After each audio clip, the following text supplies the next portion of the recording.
Last time on the Excelsior Health podcast.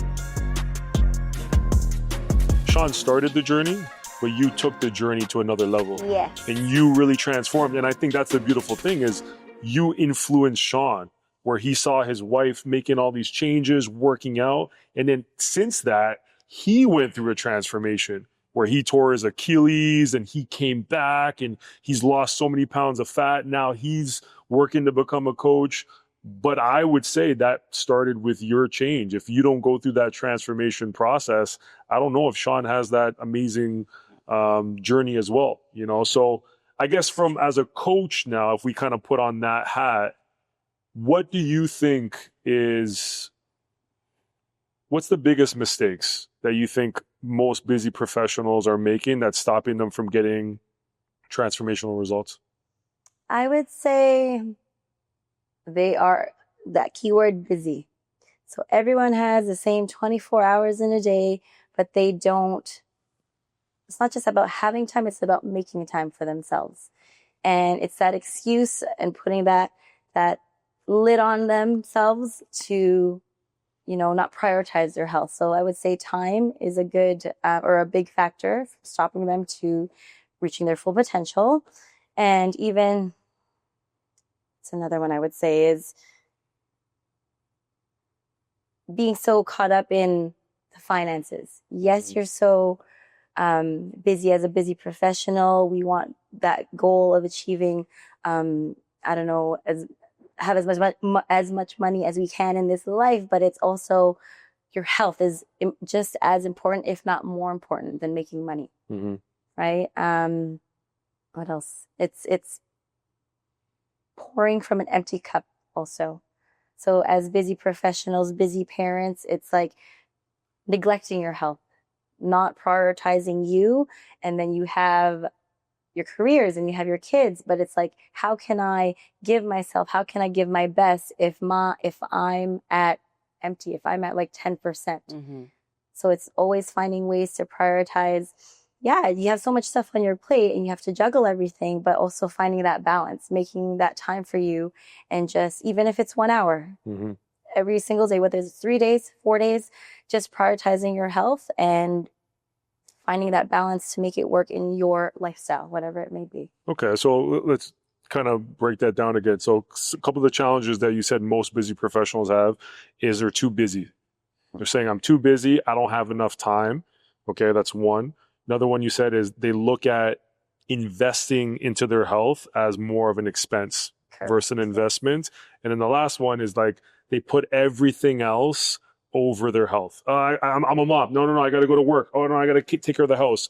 And the health is just not there until it becomes too late where all those other things in their life are being impacted. Mm-hmm. So if those are some of the big challenges, what do you say to the person as a coach? Hey, Coach Melizza, I'm busy. I don't know if I can work out 4 days a week. You know what? Being busy will never change. Being busy is part of life. And again, you don't have time, you make time. We all have the same 24 hours in a day. And it's just setting your schedule, knowing that, yes, if you are working at a certain time, then it's like, okay, so when can I squeeze it in? And sometimes life will happen. Sometimes you got to reschedule, but it's always prioritizing you, having a high quality or high standard for yourself so that you can get the results that you're looking for. And even you as a busy mom, what have you done? Like, did you rely on certain support? Did you schedule certain times where you're like, no, like this is my schedule? For sure. So I would say between me and my husband, so we would love to work out together at the same time, but also it's balancing. Like, it's okay. It's like, okay, Sean, you can go at 12, maybe then I'll go in the evening. Or even if he's working and then no one's there to watch the kids, it's like my mom is there, his parents are there. So it's just having that emotion, support with family that they're able to help us get to our goals too. Okay. And then talk about investment, because it's easy for you as a coach to be like, yeah, duh, pay for this. Like, I'm worth it. I'm going to help you transform your life. But the thing I love about all of our TFW Sauga coaches is they're all people that paid for coaching. Right? So a lot of coaches, they're coaches, but they themselves have never invested in personal training. They've even never invested into a mentorship. Melizza was a student for 3 years. pretty much before you became a coach. So speak to that. Like, why would someone spend $400, $500 on their health? Like, if they're saying, no, I can't afford it. It's like putting it, okay, let's put in this perspective. So if I had a gym membership at, let's say, Lifetime, and it, was it called Lifetime Fitness? Yeah. And they are charging less than what we are. And, or sometimes let's say, okay, no, that's a bad example. I want to use Sean as an example because he had a free membership at Lifetime because he worked there. But he didn't take advantage of it. He actually didn't even show up. So when you actually invest into a program and knowing that you're spending that money, that you actually have to hold yourself accountable and show up and put in the work. Right. So if I know that I'm spending $400, $500, $600 on this program, it's like, shit, like this is what I need to do to show up and get the results that I want. A lot of people don't understand that. Like, it's basically what Melizza's saying is paying to pay attention, more skin in the game.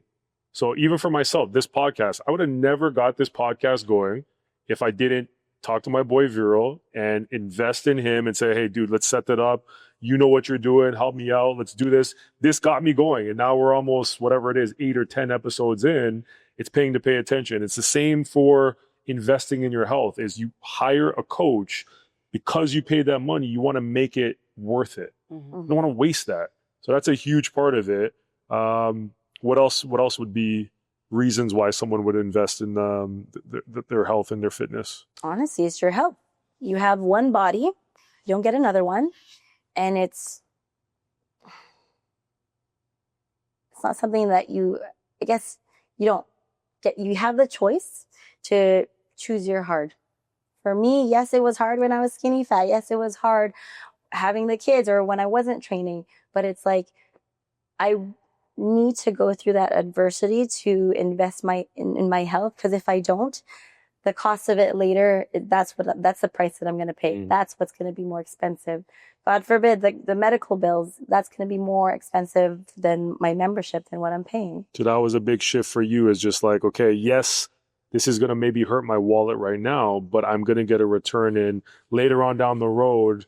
I'm not putting all this medicine to medical bills and, different things that are going to ruin the quality of my life. Like, that was a big change in terms of your shift of your mindset. For sure. Did you have to cut back on certain things to make time for coaching? Like, in terms of the investment, were there certain expenses you downsized? Oh yeah, for sure. Like, so let's say, I don't know, like there's certain, let's say we're spending on Lululemon stuff. And did that stop? Just a little bit, build it back a little bit. And I don't know, like food. It's like we'd eat out every week, and even our grocery bills. It's like, so if we're buying groceries, but then we're also eating out, that amount of your bills, that totals to a week of your membership. Mm-hmm. So that whole number, it's like, yeah, you can afford it. It's just that mind shift, or that being able to prioritize your health and know how to allocate your money and your expenses where it matters most.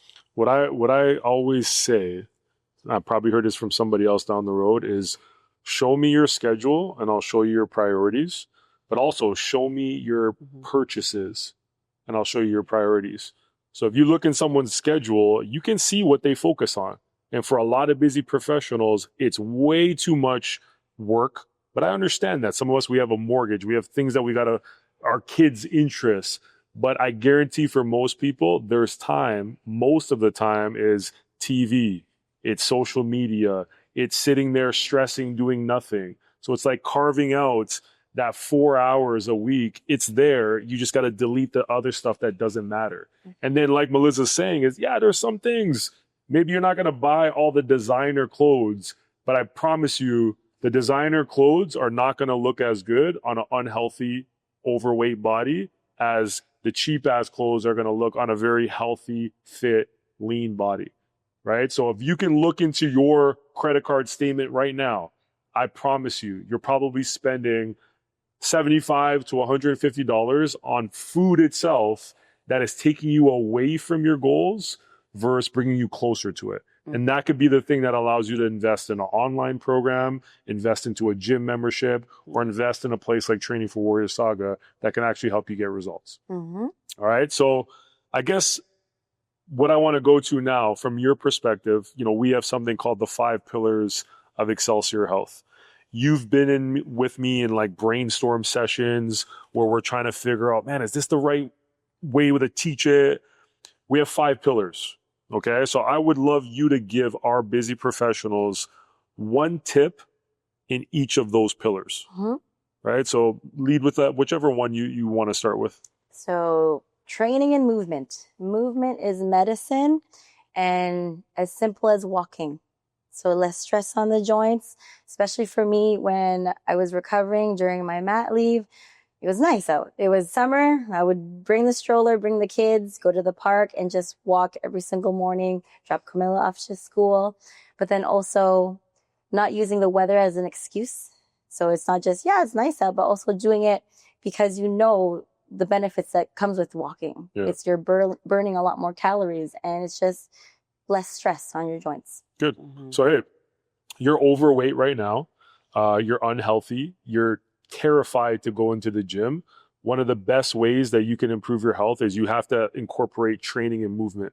So like what Melizza just said is, let's make walking a workout. So if you can say, I'm doing a 30-minute walk every single day, I guarantee you're going to start to see improvements, not only in probably weight loss, but how you feel, but also from a mental standpoint, like mental health. There's something called forest bathing, is when you walk outside in nature, it relieves stress, it reduces the tension in your body, and it makes you feel good.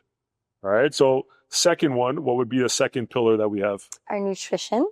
So I would say water.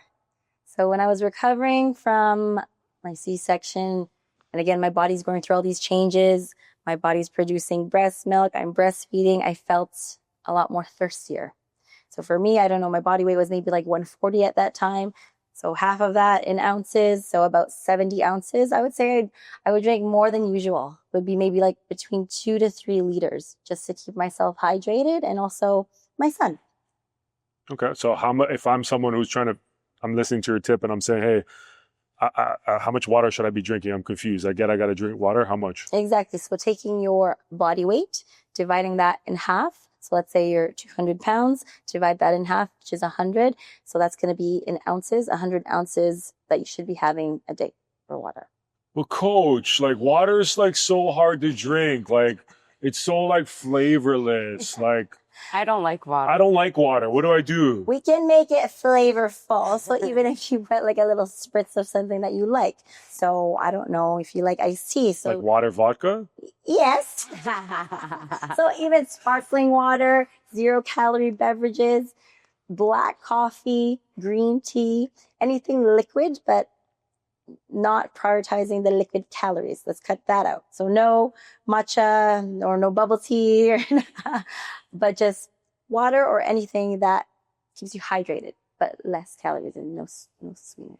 Okay. So from a nutrition standpoint, again, busy professional looking to make a lifestyle change, cut out the calories from your beverages, consume half your body weight in water. All right. So number 3, third pillar is what in our 5 pillars of Excelsior Health? Is it resilient mindset? That's not number 3, but that's one of them. Rest and recovery. There you go. See, I'm quizzing Melizza on the spot. Rest and recovery. I love this one.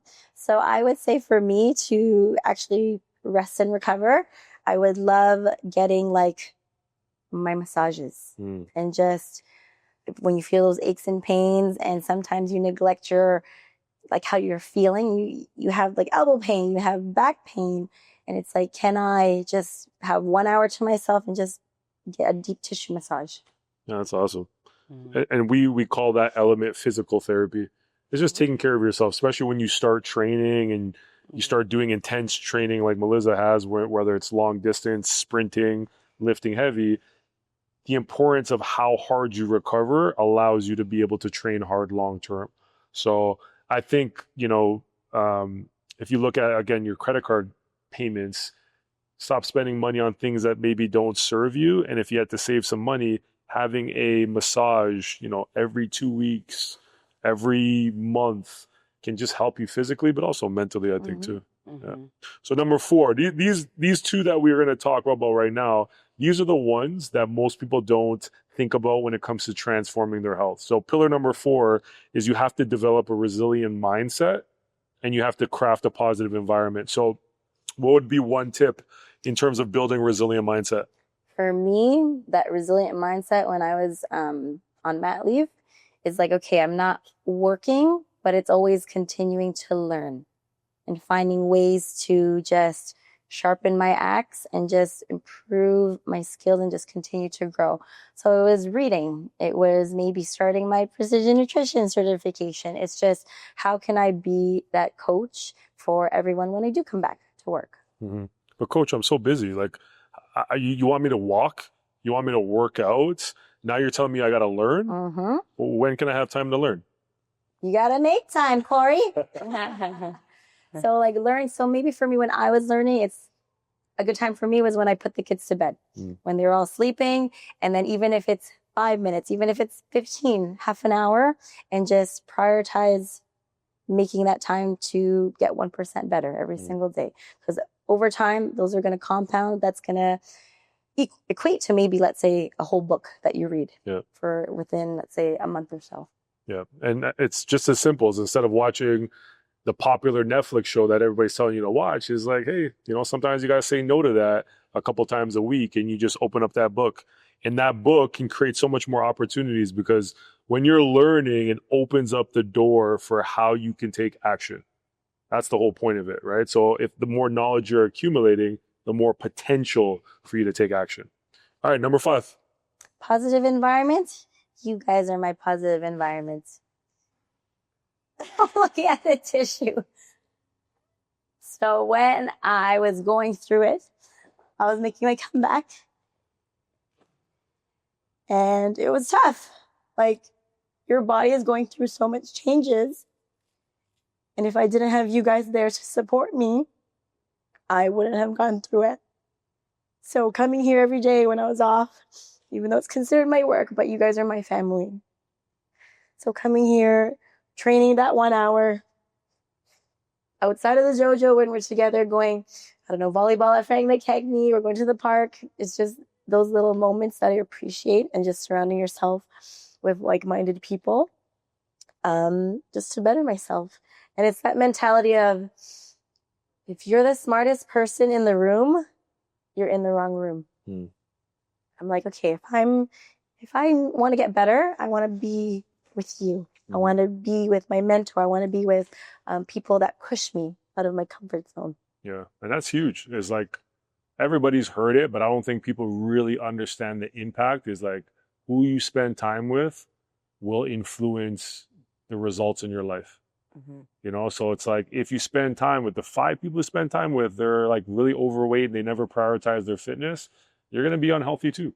If you spend time with people that are broke and never care about making any financial success, they don't care about improving in their career, that's probably going to be you, right? If you spend time with negative Nancy all the time, she's always complaining, right? Jealous Joe, always talking shit about somebody else. It's like, those are going to rub off of you in your life. So I'm, honored that we've had that impact on you, but it's the same thing. Is like, I can have a tendency to be negative, where I'm like, I want to prove people wrong, and what did the person say? Where when I spend more time with you, I just feel like smiling. I feel like being more compassionate towards other people. So those are all 5 great tips. And the whole podcast is called Excelsior Health for a reason, because Excelsior means chasing excellence, right? There's no such thing as perfection. But if you can look at those 5 areas of your life, positive environment, resilient mindset, rest and recovery, nutrition habits, and training, and we can, using these tips that we share today, if you can start raising your standards, you're going to start transforming your health, and you're going to start transforming your life.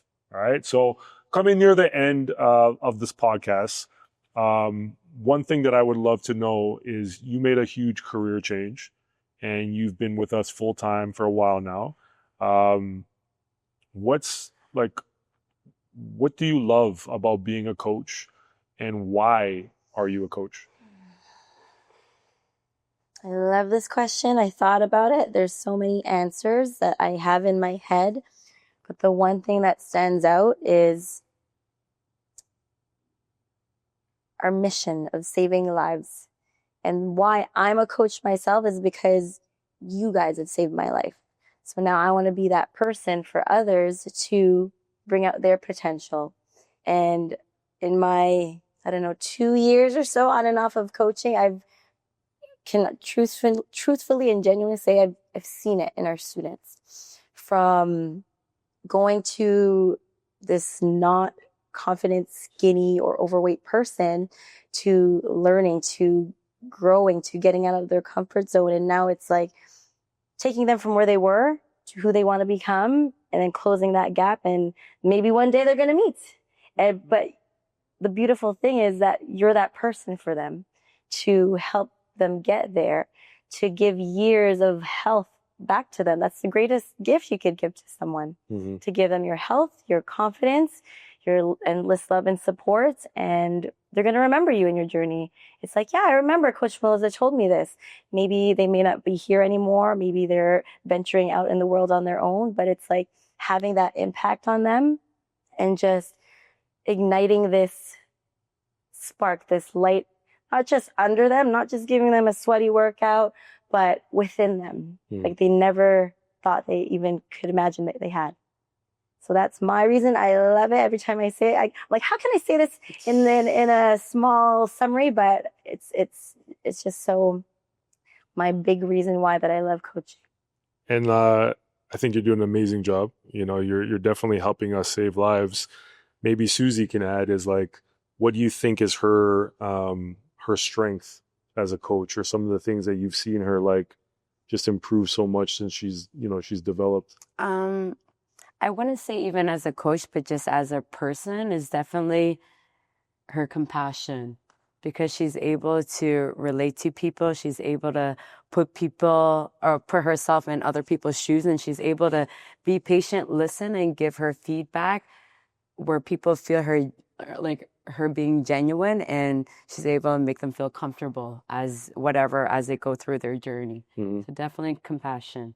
Yeah, and just and making people feel heard and listened to, like that's something as coaches we're always trying to understand the difference of like, what does it take to be a great, which our word is Excelsior coach, and like an average trainer, a transactional trainer. And one of those traits, like she just said, is you got to listen to people. You got to make them feel like they've been heard. You got to have empathy, that you understand where they're coming from and the challenges. And probably on our team, Melizza does that the best, where if anybody really wanted to open up and speak about something, she's the person that we would direct them to.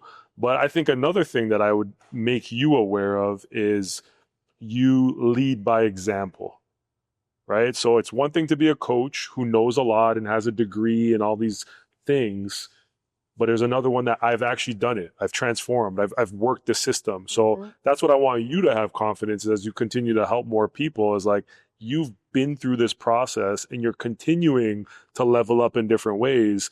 That's going to help you, impact and influence so much people along their journey. Exactly. Right.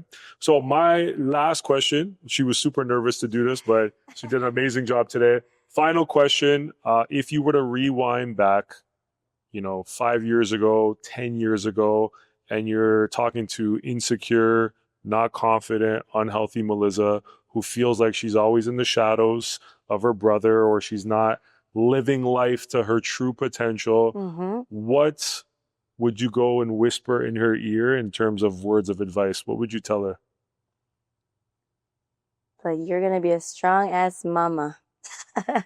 You are a beast. You can do anything. Like, you're going to do the hard shit. You may not have done it before, but you just got to put yourself out there. Put yourself one foot in front of the other. You may not see, this is what you said to me, and I'll always remember it, this quote. You may not see the whole staircase, but all you got to do is just take the first step. And it's going to be messy. The road's going to be long, but I'm in it for the long run. It's beautiful. Because for a lot of people, that's the challenge is we see like where we want to go, but we can't figure out how we're going to get there.